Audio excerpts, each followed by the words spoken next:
নমস্কার সবাইকে, আমি তেরেসা ত্রিপুরা। আমি আছি আমাদের পাড়াতে।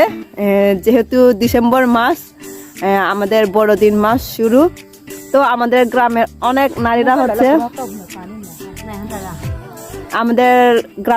হচ্ছে সবচেয়ে ব্যস্ত সময় পার করছে কাপড় বুনন নিয়ে। যেহেতু আমাদের ত্রিপুরা জনগোষ্ঠীরা নিজেদের ড্রেস নিজেরা বুনে এবং নিজের ড্রেস বোনার পরে নিজের সন্তান মেয়েদের, নিজের ছেলেদের না মেয়েদের ড্রেস বুনে।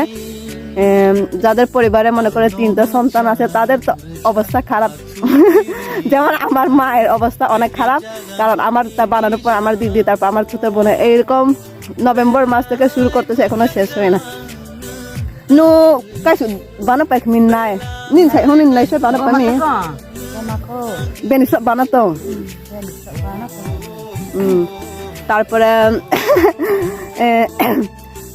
অনেকে আবার অর্ডার নিয়েও বানাই দেয়। যেহেতু যারা শহরে থাকে তারা হচ্ছে বানানোর সময় পায় না, গ্রামে তারা হচ্ছে অর্ডার দেয়, আর আমাদের এরা হচ্ছে বানাই দেয় আর কি।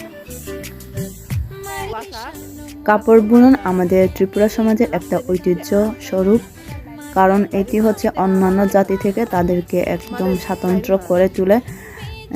আগেকার সময় হচ্ছে ছেলেদেরও ড্রেস বুনতে হতো সাদা কার্পাস তুলা দিয়ে।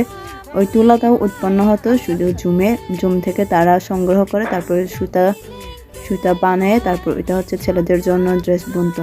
কিন্তু এখনকার হচ্ছে তারা লুঙ্গি শার্ট প্যান্ট পরে, এখন তাদের তা বুনতে হয় না, কিন্তু মেয়েদের তা হচ্ছে এখনও রয়েছে।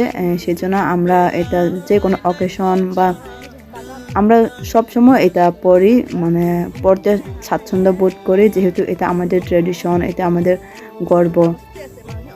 তো আমাদের ত্রিপুরা সমাজে এই একটা ড্রেস বুনতে মেয়েদের অনেক সময়ে দরকার এবং অনেক শ্রম দরকার। প্রথমে সুতা কিনে আনা থেকে শুরু করে এগুলো অনেক ধরনের, মাঝখানে অনেক প্রসেসিং আছে। প্রসেসিং পরে একটা ড্রেস আমরা বানাতে পারি আর কি। একটা ড্রেস বানাতে অনেকগুলো যন্ত্র দরকার, কিন্তু এগুলো হচ্ছে বেশিরভাগ বাঁশের তৈরি। আর একটা ড্রেস বানাতে এতগুলো বাঁশ দরকার, না দেখলে ওইটা বিশ্বাসই করবে না, এতগুলো বাঁশ। কিন্তু এই বাঁশের কাঠি, তারপরে এই যে ছোট ছোট বাঁশ, তারপরে বড় বাঁশ, প্রত্যেকটা হচ্ছে আলাদা আলাদা নাম, এবং ওগুলো বানাতে এবং ডিজাইনগুলোও প্রত্যেকটা হচ্ছে আলাদা আলাদা ডিজাইন। এগুলো এক একটা এক এক জন্য প্রয়োজন। যেমন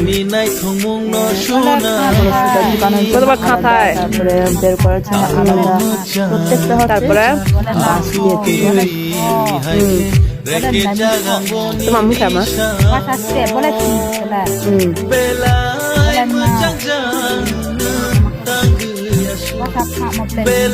তোমার sama kau belum main tadi aku lah kayak turi adon siwa ketung kau amat tikla kalam